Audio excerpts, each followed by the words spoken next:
Ordens para marchar, passar pelo Apocalipse. Não haverá descanso, nenhum descanso para aqueles que amam a besta e a sua imagem. Aqueles que adoram a besta e sua imagem não encontrarão descanso. Olha o que está escrito aqui em Apocalipse, capítulo 14, versos 9 e seguintes. Leio da metade do verso 9 em diante. Se alguém adorar a besta e a sua imagem, receberá a sua marca na testa ou na mão. Também beberá do vinho do furor de Deus, que foi derramado sem mistura no cálice da sua ira. Será ainda atormentado com o enxofre ardente da presença dos santos anjos e do Cordeiro.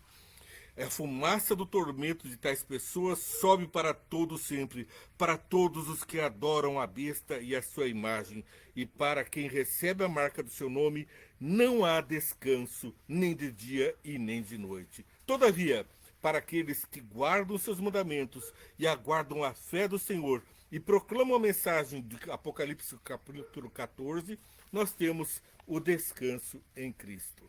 Bem, ao observarmos aqui a palavra de Deus, nós vemos que Pedro nos traz uma grande advertência.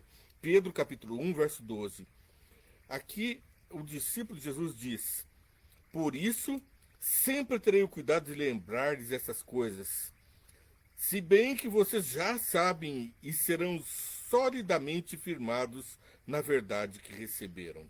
Bom, Pedro considerava isso importante, diz ele, que nós nos ficássemos solidamente confirmados na verdade. Por quê?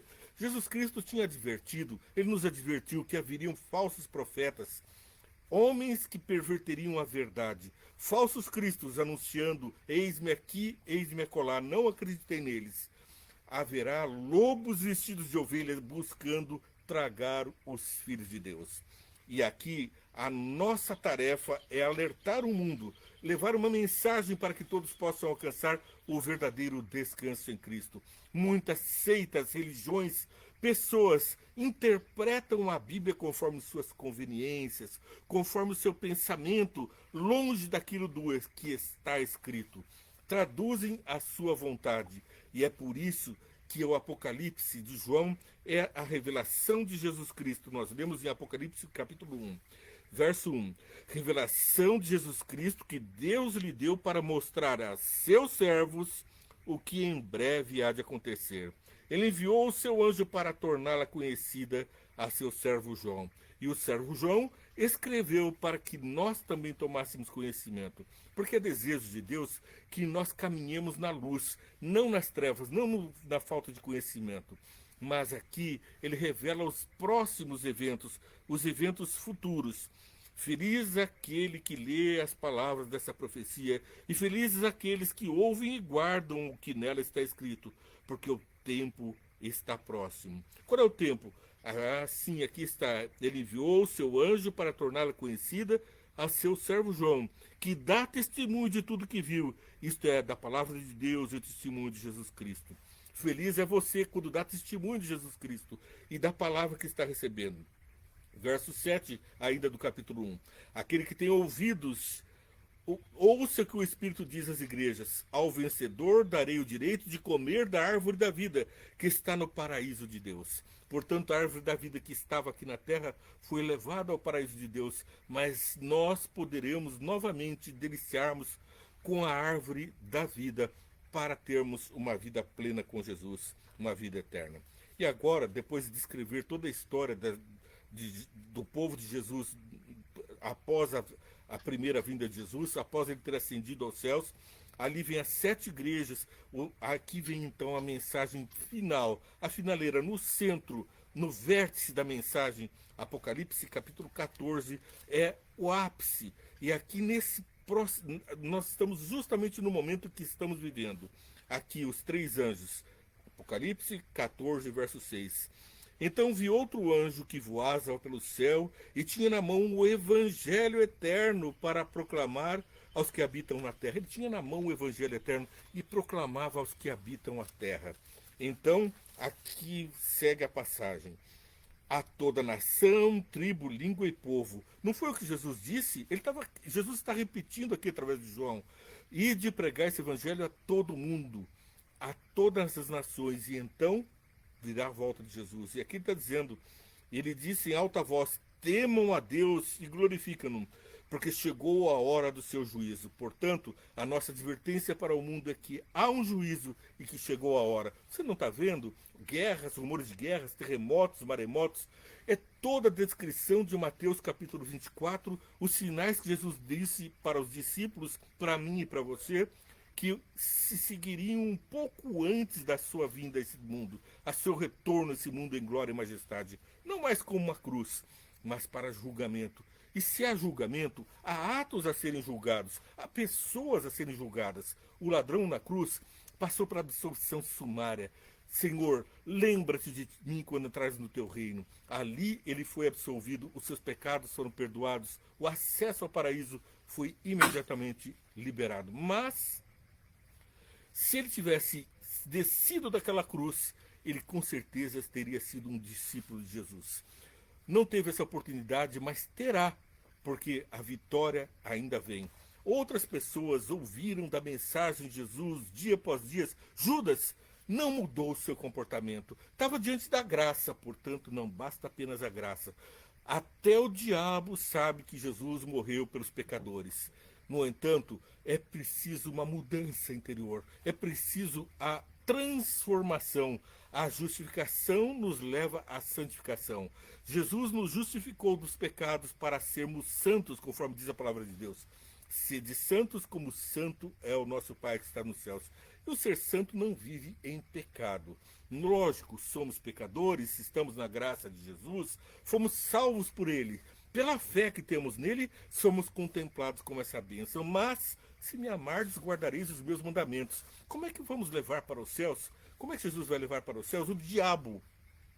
Ou pessoas que vão gritar, crucifica-o, cada vez que ele pregar uma mensagem que não lhes agrade. É preciso transformação do coração. É por isso que vem o juízo. O juízo é para aqueles que não atendem ao comando, se me amardes, guardareis os meus mandamentos. Não está escrito, se guardares os mandamentos serão salvos. Eu salvei. Mas, se me amardes, guardareis os meus mandamentos, tereis a vida transformados. É a salvação e a santificação, cada dia mais semelhantes a Ele. Bom, ele disse em alta voz, temam a Deus e glorifiquem-no, pois chegou a hora do seu juízo. Adorem aquele que fez os céus, a terra, o mar e a fonte das águas. Portanto, nós adoramos a Deus, porque Ele fez o que está no Apocalipse, está no Gênesis. No princípio criou Deus os céus e a terra. Gênesis 1:1.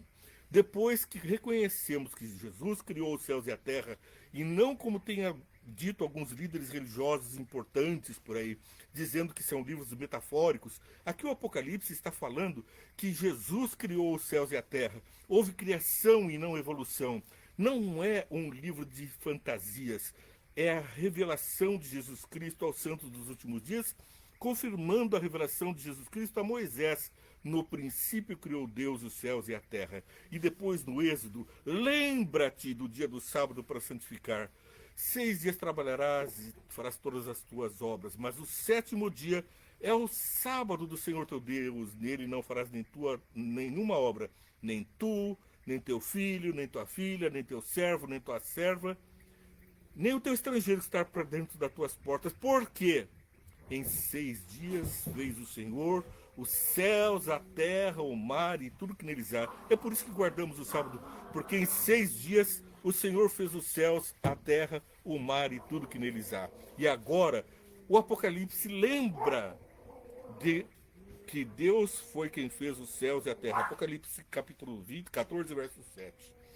Um segundo anjo seguiu dizendo, caiu a grande Babilônia, que fez todas as nações beberem do vinho da fúria da sua prostituição. O que é a Babilônia, senão a confusão espiritual que paira por esse mundo? A confusão da doutrina. São as pessoas que fazem confundir a verdade, que fazem levar para além a mentira. As suas próprias ideias, os seus interesses fazem com que as pessoas transformem a palavra de Deus e cuidará em mudar os tempos e a lei, diz o Apocalipse. Ali, o falso profeta, a besta, o diabo, transformam a palavra de Deus verdadeira em mentiras para favorecimentos, para seitas, para crendices. E então caiu a grande Babilônia. O que quer dizer o quê? Que agora o vinho da fúria de sua prostituição, o vinho da embriaguez que torna a mente entorpecida, incapaz de perceber as verdades da palavra de Deus, agora Jesus derruba essa apostasia. Existem apenas agora duas mensagens. Esta mensagem que está sendo pregada, que é: temam a Deus e dê-lhe glória, porque é chegada a hora do seu juízo, e adore aquele que fez os céus e a terra. E a outra mensagem: adorem a Satanás, o dia que ele criou para adoração do ser da luz lá, o Lúcifer, aquele animal portador de luz, o diabo que transformou os mandamentos de Deus, e através da besta, através do falso profeta, através destas palavras, ele mudou do sábado para o Dominus Dei, o dia de adoração. Jesus, o Senhor do sábado, perdeu seu trono, porque agora ele não tem mais o sábado, é um outro dia, o dia de descanso. E agora o homem quer se colocar no lugar de Deus blasfemamente. E então a verdade precisa ser restaurada, é a tua missão pregar essa verdade. O segundo anjo é a tua palavra, dizendo: caiu, caiu a grande Babilônia, que fez as nações beberem do vinho da fúria da sua prostituição. A verdade está clara. Não haverá mais dúvidas sobre o sinal, a marca da besta, que não é um chip, mas ela é colocada na testa. Veja, um terceiro anjo o seguiu, dizendo em alta voz: se alguém adorar a besta e a sua imagem, receber a sua marca na testa ou na mão, também beberá do vinho do furor de Deus, que foi derramado sem mistura no cálice da sua ira. Será ainda atormentado com enxofre ardente na presença dos santos anjos e do Cordeiro. E a fumaça do tormento de tais pessoas sobe para todo sempre, para todos os que adoram a besta e a sua imagem. E para quem recebe a marca do seu nome, não há descanso nem de dia e nem de noite. Aqui está a perseverança dos santos que obedecem aos mandamentos de Deus e permanecem fiéis a Jesus. Então, se me amardes, guardareis os meus mandamentos, disse Jesus. Os que permanecem fiéis a Deus e guardam os mandamentos de Jesus, ele é o Senhor do sábado, ele é o Senhor dos mandamentos.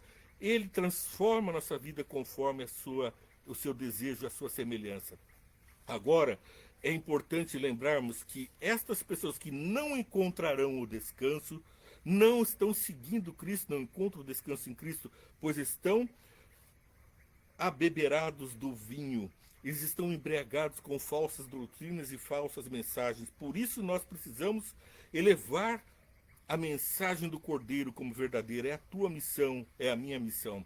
Nós temos uma verdade eterna, como diz Pedro.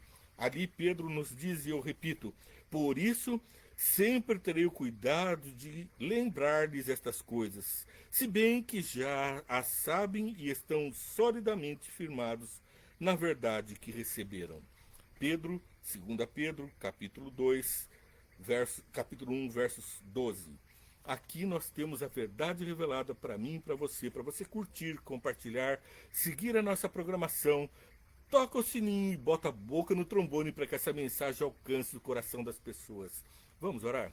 Senhor Deus, ao colocarmos a nossa mente à sua disposição, recebemos o teu Santo Espírito, faz com que a nossa mente reproduza esses pensamentos de acordo com a sua palavra, com a sua vontade e não com as falas humanas. Tira de nós desejos de tradição, erros que possam ser cometidos pela mente por seguir conselhos de outras pessoas, mas ilumina com a tua palavra, que a tua palavra é a verdade, e faz com que nós possamos seguir nos teus caminhos pelo poder do teu Santo Espírito, pelo poder conquistado na cruz. Livra-nos do mal. Abençoa todos que estão assistindo e participando, em nome de Jesus. Amém, Senhor. Bom, não se esqueça, todos os dias Vê e Entende com você, para chegarmos ao descanso em Cristo. As nossas lições sobre o descanso em Cristo estão chegando ao final. Nós começaremos na semana que vem a detalhar o livro de Deuteronômios, as maravilhas da Bíblia concentradas aqui no livro de Deuteronômios. Gênesis, o primeiro livro da Bíblia, Êxodo, Levíticos, Números Deuteronômio, aí nós teremos então o quinto livro da Bíblia sendo explicado versículo a versículo, assunto por assunto, tintim por tintim, para que nós possamos aumentar a nossa compreensão sobre a palavra de Deus. Que Deus te abençoe, mensagens maravilhosas virão. Luz para a tua vida em nome de Jesus.